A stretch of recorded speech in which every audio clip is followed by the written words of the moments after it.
The sun rose over a changed Earth. The alien mothership's destruction had marked the end of the war, but the real work was just beginning. As the dust settled, humanity faced the enormous task of rebuilding their world. In New York, Sarah Johnson walked through the streets with her daughter, Emma. The city was a mix of ruins and reconstruction. "Look, Mommy." Emma pointed excitedly at a group of workers clearing debris. "They're fixing our city." Sarah smiled, hope filling her heart. "Yes, we're all working together to make our home better than ever." Across the globe, similar scenes played out. In the rebuilt United Nations headquarters, world leaders gathered to discuss the future. The room buzzed with a new spirit of cooperation. President Chen stood at the podium, her face etched with determination. "We've won the war," she began, "but now we must win the peace. Our world has changed, and we must change with it." The assembly nodded in agreement. Old rivalries seemed petty in the face of what they had all endured together. A new era of global cooperation was dawning. In London, Dr. Emily Chen led a team of international scientists studying alien technology. "Every piece we understand brings us closer to the stars," she explained to a group of eager students. "The Zarkan meant to destroy us, but they've inadvertently pushed us centuries ahead." The advancements weren't limited to technology. In a field hospital in Africa, Dr. Kwame Osei used a device derived from alien medical tech to heal a patient's broken bone in minutes. "This is revolutionary," he said, his eyes shining with excitement. "We can save so many lives with this." Even as Earth healed, humanity looked to the stars with new purpose. The International Space Station, now greatly expanded, became the launching point for a new age of exploration. Captain Jake Martinez, hailed as a hero of the war, now commanded Earth's first interstellar ship. As he prepared for their maiden voyage, he addressed his crew. "Once we fought to survive," he said. "Now we journey to thrive." But not all challenges came from outside. In the years following the war, some argued that Earth should isolate itself, fearing further alien contact. Others pushed for rapid expansion into space, eager to establish humanity among the stars. In a public debate, two leaders argued their views. "We must protect ourselves." One shouted, "Build defenses, not starships." The other countered calmly, "The best defense is knowledge. We must learn about our galaxy to secure our place in it." As the debate raged, a surprise message came from deep space. The few surviving Zarkan, humbled by defeat, sued for peace. They offered knowledge and resources in exchange for a ceasefire. The world held its breath as leaders considered the offer. In living rooms and town halls, people debated the choice. Could they trust their former enemies? Or was this a trick? In the end, it was Emma, Sarah's daughter, now a teenager, who captured the mood of the new generation. In a school essay that went viral, she wrote, "The aliens taught us that we're stronger together. Why stop at uniting Earth when we can unite with the stars?" Her words resonated across the globe. Humanity had learned to stand together. Now they chose to reach out together. 10 years to the day after the Zarkan's defeat, Earth launched its first diplomatic mission to alien worlds. The ship, fittingly named Phoenix, carried representatives from every nation. As the Phoenix lifted off, crowds gathered worldwide to watch. In New York, Sarah and Emma joined the throng in Times Square. The ship's image on the giant screens grew smaller as it rose into the sky. "Do you think they'll find friendly aliens, Mom?" Emma asked, her eyes fixed on the sky. Sarah put her arm around her daughter's shoulders. "I don't know, sweetie, but whatever's out there, I know we'll face it together." As the Phoenix disappeared from view, a cheer rose from the crowd. It echoed around the world, a sound of hope, unity, and the unquenchable human spirit of adventure. The aliens had demanded humanity's surrender. Humans had chosen to fight back, and in doing so, they had not only saved their world, but opened the door to a vast and exciting universe. As night fell, the stars seemed to shine brighter than ever before. For the people of Earth, They no longer represented distant, unreachable points of light, but a sea of possibilities waiting to be explored. The war was over. The adventure was just beginning. The victory in New York had sparked a flame of hope across the world. As news spread, resistance movements sprang up everywhere, from the bustling cities of Europe to the remote villages of Africa. Humanity had tasted success, and they were hungry for more. In the heart of the Amazon rainforest, Maria Sanchez led a group of indigenous warriors and environmental scientists.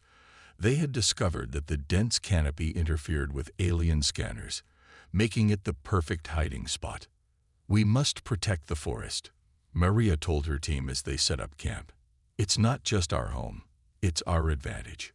Thousands of miles away, in the frozen tundra of Siberia, ex-HFY agent Alexei Volkov trained a group of international special forces. The harsh climate was brutal, but it was nothing compared to the alien threat. Again, Alexei barked as his trainees practiced disabling a captured alien weapon. In real battle, you only get one chance. Meanwhile, in a hidden lab beneath the streets of Tokyo, Dr. Hiroshi Tanaka worked tirelessly to unravel the secrets of alien technology. His team had made significant progress since the Battle of New York. "Look at this," Hiroshi said excitedly, pointing to a holographic display. "Their communication system. I think we can hack it." As resistance grew stronger, the aliens intensified their attacks. Cities worldwide faced daily bombardments. But for every building that fell, human resolve only grew stronger. In Cape Town, South Africa, young hacker Zola Ndlovu led a team of cyber warriors. Their mission? To infiltrate alien networks and gather intelligence. "I'm in," Zola exclaimed, her fingers flying over the keyboard. "Their next target is Rio de Janeiro." The warning came just in time. When alien ships appeared over Rio, they found the city ready and waiting. Anti-aircraft guns, reverse-engineered from alien tech, lit up the sky. For the first time, humanity was one step ahead. But the aliens were quick to adapt. They began targeting Earth's infrastructure, power plants, water supplies, and communication networks. In response, engineers worldwide worked to create independent off-grid systems. In a small town in India, Priya Patel, a brilliant young engineer, developed a revolutionary solar power system. "We can't rely on centralized power anymore," she explained to her neighbors as they installed panels on every roof. "Each home must become a fortress." The war had transformed not just how humanity fought, but how they lived. Old rivalries were set aside as countries shared resources and knowledge. A new sense of global unity emerged, born from shared struggle and hope. In orbit, the International Space Station had become humanity's eyes in the sky. Commander Li Wang and his crew worked around the clock, monitoring alien movements and coordinating with ground forces. "Incoming," Li shouted as he spotted a fleet of alien ships approaching Earth. His warning allowed defense systems worldwide to activate just in time. On the ground, life had to go on despite the constant threat. Schools operated from underground bunkers, teaching not just traditional subjects, but also survival skills and alien tech studies. In one such classroom in London, teacher John Smith inspired his students with tales of human resilience. "We're not just fighting for our lives," he told them. "We're fighting for our future. For your future." As months passed, the aliens found themselves in an unexpected situation. What they had thought would be a quick conquest had turned into a prolonged, grueling war. Human resilience and adaptability had caught them off guard. In their mothership above Earth, the Zarkin leaders convened an emergency meeting. "These humans," one alien commander hissed, "they're more resourceful than we anticipated." Back on Earth, in a secret war room in Geneva, world leaders gathered to discuss the next phase of the war. The room buzzed with a mix of tension and excitement. "We've held our ground," U.S. President Chen said, addressing the assembly. "Now it's time to take the fight to them." As the meeting continued, plans were laid for a bold global counteroffensive. For the first time since the invasion began, humanity was no longer just reacting. They were ready to take the initiative. Outside, as dawn broke over the Swiss Alps, a squadron of fighters took off, their contrails forming a V in the sky. Below, in cities and villages around the world, people looked up and felt a surge of hope. The aliens had demanded humanity's surrender, but humans had chosen to fight back. And now, against all odds, they were starting to win. The day started like any other. People rushed to work, children went to school, and the world spun on its axis, unaware of the impending doom that loomed just beyond Earth's atmosphere. At precisely 9:00 a.m. Greenwich Mean Time, the sky darkened, not with storm clouds, but with massive metallic objects that seemed to appear out of thin air. They were alien spaceships, each one larger than the biggest city on Earth. They hovered silently over every major city across the globe. In New York, Sarah Johnson, a young office worker, stared out her window in disbelief. The giant spaceship cast an eerie shadow over the city, turning day into night. "This can't be real," she whispered, her coffee mug slipping from her trembling fingers and shattering on the floor. Meanwhile, in Beijing, Lai Wei, a seasoned military officer, barked orders into his phone. "Scramble the jets. I want eyes on those things immediately." His voice was steady, but his eyes betrayed his fear. This was unlike anything he had trained for.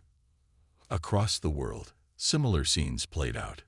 In London, Moscow, Tokyo, and countless other cities, people stood frozen in fear and awe. Traffic ground to a halt. Phones buzzed incessantly as news spread faster than wildfire.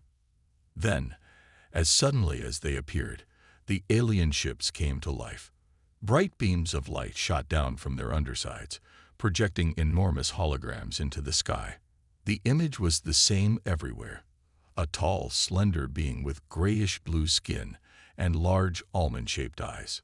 The alien spoke, its voice booming in every language simultaneously. "People of Earth," it began, its tone emotionless and cold. "We are the Zarkan. Your planet has been chosen for assimilation into our galactic empire."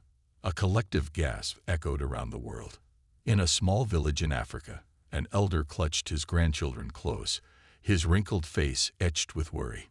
In a high-rise apartment in Sydney, a couple held each other tight, their eyes glued to the alien visage in the sky. The alien continued, "Your technology is primitive. Your defenses are weak. Resistance is futile and will only lead to unnecessary destruction." In the White House Situation Room, the President of the United States clenched his fists. "We will not go down without a fight," he muttered, his advisors nodding grimly in agreement. Back in the hologram, the alien's large eyes blinked slowly. "We demand your unconditional surrender. You have 24 Earth hours to comply. Your world leaders must unanimously agree to our terms, or we will be forced to take more drastic measures." With that ominous threat, the holograms vanished, leaving behind a world in chaos. Panic spread like wildfire. In supermarkets around the globe, shelves were quickly emptied as people stockpiled supplies. Streets became clogged with cars as many attempted to flee cities, fearing they would be the first targets. News channels broadcasted nonstop, with experts and commentators speculating wildly about the aliens' intentions and humanity's chances of survival. Social media exploded with theories, prayers, and desperate pleas for unity. In the United Nations headquarters in New York, an emergency session was hastily convened. World leaders, many still in shock, argued fiercely about the best course of action. Some advocated for immediate surrender, hoping to avoid bloodshed. Others insisted on fighting, unwilling to give up without resistance. As the hours ticked by, humanity grappled with the reality of its situation. Long-standing rivalries and conflicts seemed petty in the face of this existential threat. For the first time in history, the entire human race faced a common enemy. In a secret military bunker, scientists and military strategists worked frantically to analyze what little data they had on the alien ships. There has to be a weakness, Dr. Emily Chen muttered, her eyes red from staring at screens for hours. Every system has a flaw. We just need to find it. As the 24-hour deadline approached, tension reached a fever pitch. The fate of humanity hung in the balance. Would Earth's leaders choose to surrender, or would they take a stand against the alien invaders? In homes, bunkers, and government buildings around the world, people huddled around televisions and radios, waiting for news that would determine the future of their species. The next few hours would shape the course of human history forever. The aliens had demanded humanity's surrender. But as the saying goes, humanity had a few tricks up its sleeve. The fight for Earth was about to begin. As the 24-hour deadline neared its end, the world held its breath. In an underground bunker beneath the United Nations building in New York, world leaders gathered for the most important meeting in human history. The room buzzed with nervous energy. President Sarah Chen of the United States stood up, her face grim but determined. "We cannot surrender," she declared. "If we give up now, we lose everything that makes us human." Some leaders nodded in agreement, while others looked unsure. Prime Minister Yakov Petrov of Russia frowned. "But their technology is far beyond ours," he argued. "How can we hope to win?" As debates raged on, a young aide burst into the room, his face pale. "Mr. Secretary General," he gasped, "we're receiving reports of alien ships deploying smaller craft. They're heading towards major military installations worldwide." The room erupted in chaos. It seemed the Zarkhan had grown impatient and decided to force humanity's hand. In the skies above London, RAF pilot James Harper gripped his controls tightly as he led a squadron against the alien fighters. "Remember your training," he said to his team, his voice steady despite his racing heart. "We're humanity's first line of defense." The dogfight that followed was unlike anything seen before. The alien ships moved with impossible speed and agility, but the human pilots fought with desperate courage. Harper watched in awe as one of his pilots managed to take down an alien craft. "They're not invincible," he shouted, newfound hope in his voice. Meanwhile, in a secret lab in Tokyo, Dr. Yuki Tanaka worked feverishly to decode the alien technology. Her team had managed to salvage parts from a downed alien fighter. As she studied the strange metals and circuitry, her eyes widened. "This is incredible," she muttered. "If we can understand this, we might have a chance." Back in the UN bunker, the leaders watched the battles unfold on large screens. Despite heavy losses, human forces were holding their own. President Chen stood up again. "We've made our decision," she announced. "Humanity chooses to fight." The Secretary General nodded solemnly and approached a communication device specially set up to contact the alien mothership. "Zarkhan," he spoke, his voice echoing around the world. "We, the people of Earth, reject your demand. We will not surrender." For a moment, there was silence. Then, the alien leader's voice boomed out, tinged with what sounded like surprise. "You choose resistance. Very well. Prepare for war." As the communication cut off, a cheer went up around the world. Humanity had taken its stand. In the days that followed, the planet transformed into a war zone. Cities became fortresses, factories were converted to produce weapons, and people from all walks of life volunteered to join the fight. In a refugee camp outside Paris, Maria Garcia, a former schoolteacher, helped organize supplies. "We must all do our part," she told the crowd gathered around her.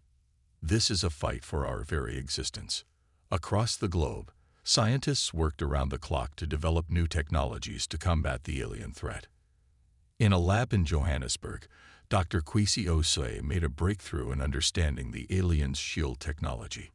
"If we can replicate this," he said excitedly to his team, "we might be able to level the playing field." The aliens, for their part, seemed taken aback by humanity's resistance. Their initial assaults were met with fiercer opposition than they had anticipated. In the ruins of Sydney, a group of survivors managed to bring down an alien walker using nothing but improvised explosives and sheer determination. As weeks turned into months, the war raged on. Humanity suffered terrible losses, but for every city that fell, another held out. The aliens found themselves bogged down in a war of attrition they hadn't expected. In orbit, astronaut Commander Lee Wong looked down at the battle-scarred Earth from the International Space Station. Despite the destruction, he felt a surge of pride. "We're still here," he radioed to ground control. "We're still fighting." The war was far from over, but humanity had proven one thing: they would not go quietly into the night. The aliens had demanded surrender, but humans had chosen to fight back, and fight they would, until their last breath, if necessary. As the sun set on another day of battle, people around the world steeled themselves for the challenges ahead. The road would be long and hard, but they faced it together. Humanity had chosen defiance, and in that choice, they had found their strength. The early morning mist hung low over New York City, shrouding the empty streets in an eerie silence. It had been 3 months since the aliens first appeared, and the once bustling metropolis now stood as a ghost town, its skyline marred by the looming alien mothership above. Captain Mike Rodriguez crouched behind an overturned taxi, his eyes scanning the horizon. His team of elite soldiers was spread out across several blocks, hidden and waiting. Intelligence suggested that New York would be the site of the aliens' first major ground assault. "All units, check in," Mike whispered into his radio. One by one, his team responded, tension evident in their voices. Suddenly, the air crackled with energy. A blinding light erupted from the alien ship, and within seconds, hundreds of alien soldiers materialized on the streets. They were tall, their bodies covered in a shimmering metallic armor. "Hold your positions," Mike ordered, his heart pounding. "Wait for my signal." The aliens moved with eerie precision, their weapons at the ready. As they approached Times Square, Mike saw his chance. "Now," he shouted into his radio. In an instant, the quiet streets erupted into chaos. Human soldiers emerged from their hiding spots, unleashing a barrage of gunfire. The aliens, caught off guard, scrambled for cover. From her sniper position atop the Empire State Building, Sergeant Sarah Chen picked off alien soldiers with deadly accuracy. "These bastards aren't invincible," she muttered, taking down another with a well-placed shot. The battle raged on, the sounds of explosions and energy weapons filling the air. Despite their advanced technology, the aliens found themselves struggling against the humans' guerrilla tactics and knowledge of the terrain. Miles away, in a secret underground bunker, Dr. Emily Wong watched the battle unfold through live feeds. Her team had been working tirelessly to understand alien technology, and now was the moment of truth. "Deploy the EMP," she ordered. Back in the city, Mike and his team braced themselves as a high-pitched whine filled the air. Suddenly, a pulse of energy swept through the streets. To their amazement, many of the alien weapons sputtered and died. It worked. Mike shouted, rallying his troops. "Push forward." The tide of battle began to turn. Without their energy shields and advanced weapons, the aliens found themselves outmatched by the determined human forces. In the sky above, fighter pilot Lieutenant Jake Martinez led a squadron against the alien aircrafts. The dogfight was intense, but with the aliens' defenses weakened, the human pilots began to gain the upper hand. "Yahoo!" Jake yelled as he shot down an alien ship. "That's for Earth, you ugly bastards." As the battle wore on, the alien forces began to retreat. They hadn't expected such fierce resistance, nor had they anticipated the humans' ability to counter their technology. In Times Square, Mike stood among his troops, watching as the last of the alien soldiers teleported back to their ship. The streets were littered with debris and the fallen from both sides, but a sense of triumph filled the air. "We did it," Mike breathed, hardly believing it himself. "We won." News of the victory in New York spread like wildfire across the globe. In refugee camps, war rooms, and resistance hideouts, people cheered and embraced. For the first time since the invasion began, humanity dared to hope. In London, Prime Minister Emma Thompson addressed the nation. Today, we have proven that we will not go quietly into the night. We will not vanish without a fight. We're going to live on. We're going to survive. Back in New York, as the sun set over the battle-scarred city, Sarah Chen joined Mike and the other soldiers in Times Square. They looked up at the alien mothership, still hovering ominously above. "What do you think they'll do now?" Sarah asked. Mike's face was grim but determined. "They'll be back, and in greater numbers. But now we know we can hurt them. We know we can win." As night fell, cleanup crews and medical teams swarmed the city. Scientists eagerly gathered alien technology for study, hoping to unlock more of its secrets. In orbit, aboard the International Space Station, astronaut Yuki Tanaka watched the events unfold on Earth. She saw the fires of battle give way to the lights of the city coming back to life.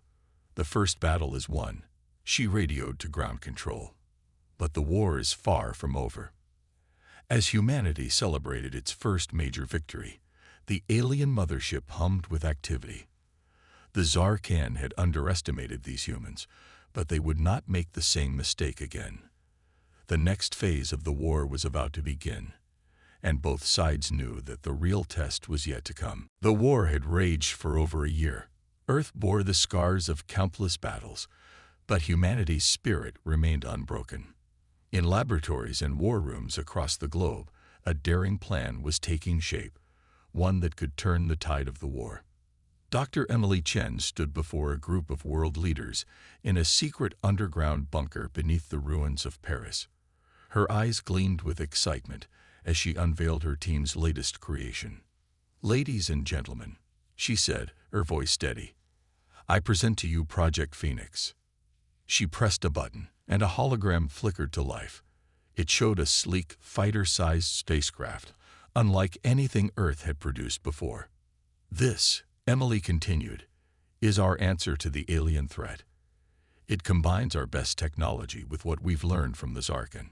It can match their ships in speed and firepower, and its stealth capabilities are beyond anything they've encountered." The room erupted in murmurs of amazement and hope. General Williams, a grizzled veteran of a dozen alien battles, stepped forward. "How soon can we deploy?" he asked. Emily smiled. "The prototype is ready for testing. If all goes well, we can begin mass production within a month." As the leaders discussed the implications of this new weapon halfway across the world, the first test flight was about to begin. Captain Jake Martinez climbed into the cockpit of the Phoenix prototype. His heart raced with a mix of excitement and nervousness. "All systems check," he reported, preparing for takeoff. A hangar doors opened, revealing the night sky. With a roar of its advanced engines, the Phoenix shot into the air, disappearing from sight almost instantly. Jake's voice crackled over the radio. "This is incredible. The handling is like nothing I've ever experienced. It's like the ship can read my mind." As Jake put the Phoenix through its paces high above the Earth, the aliens were preparing their next major offensive. They had noticed the lull in human attacks and mistook it for weakness. In the Zarkan mothership, Commander Zaxol addressed his troops. "The humans are weakening. We will strike their major defense centers simultaneously. This will be the final battle." Little did they know, humanity was ready and waiting. As alien ships descended on military bases around the world, they were met with a surprise. Squadrons of Phoenix fighters rose to meet them, their advanced technology allowing them to anticipate and counter every alien move. In the skies above London, Jake led the charge. "Remember your training," he told his squad. "We have the advantage now. Let's make it count." The battle that followed was like nothing Earth had seen before. Phoenix fighters danced around alien ships, their advanced weapons tearing through previously impenetrable shields. On the ground, soldiers cheered as they watched alien ships fall from the sky. In bunkers and command centers, military leaders could hardly believe their eyes. "It's working," General Williams exclaimed, watching the battle unfold on a giant screen. "We're actually pushing them back." As news of the victory spread, people emerged from shelters, daring to hope. In New York, crowds gathered in Times Square, watching the aerial battle on giant screens. In Tokyo, people spilled onto the streets, hugging strangers and crying tears of joy. Aboard the International Space Station, Commander Lee Won watched in awe as the tables turned. "Ground control," he radioed, his voice thick with emotion. I think we might actually win this." The battle raged for hours, but the outcome was clear. For the first time since the invasion began, the aliens were in full retreat. In the Zarkan mothership, panic set in. Commander Zaxol stared at the battle reports in disbelief. "Impossible," he muttered. "How could they have advanced so quickly?" As the last alien ships flooded Earth's atmosphere, a deafening cheer rose from every corner of the planet. Humanity had done the impossible. They had beaten back the alien invasion. In the Paris bunker, world leaders were already planning their next move. The war wasn't over, but for the first time, victory seemed within reach. Dr. Chen stood quietly in a corner, watching the celebrations. A small smile played on her lips.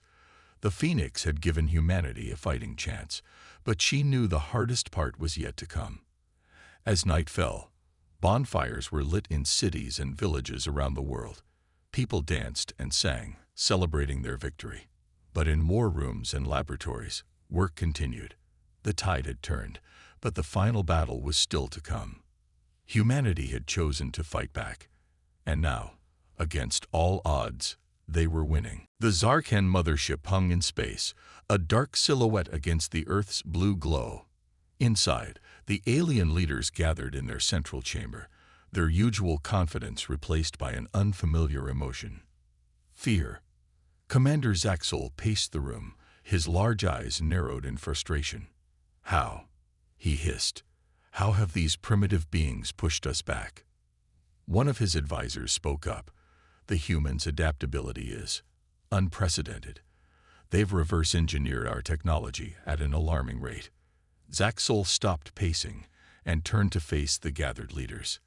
"Then we must strike now, before they grow even stronger. Prepare the World Breaker."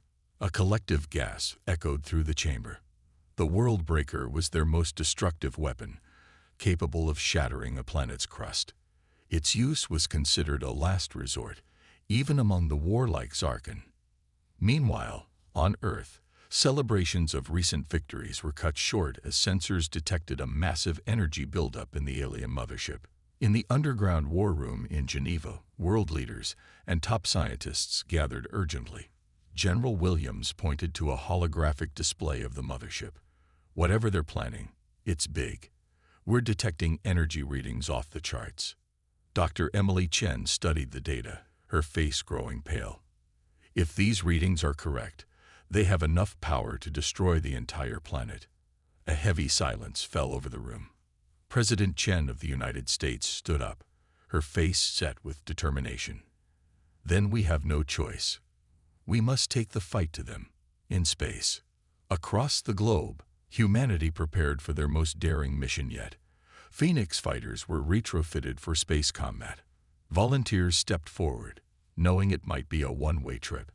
At Cape Canaveral, now a bustling spaceport, Captain Jake Martinez climbed into his Phoenix fighter. He looked at the photo of his family taped to the console and took a deep breath. "Let's finish this," he muttered. As the Earth forces prepared, the alien mothership began to move. It took up position over the North Atlantic, its massive form casting a shadow over half the planet. In New York, Sarah Johnson watched the sky darken. She held her daughter close, whispering, "Don't worry, sweetie. Our brave soldiers will protect us." The launch countdown began at spaceports around the world. In a synchronized operation, hundreds of Phoenix fighters blasted off, streaking into the sky like a swarm of mechanical fireflies. Jake led the charge, his voice steady as he gave orders to his squadron. "Remember your training. We're not just fighting for ourselves, but for everyone on that blue marble below us." As the human fleet approached, the alien mothership bristled with energy. Massive cannons emerged from its surface, taking aim at the approaching fighters. The space battle that followed was unlike anything in human history. Phoenix fighters darted between streams of alien energy weapons, retaliating with their own advanced technology. On the mothership's bridge, Zaxel watched in disbelief as the human ships evaded their defenses. "Impossible," he roared.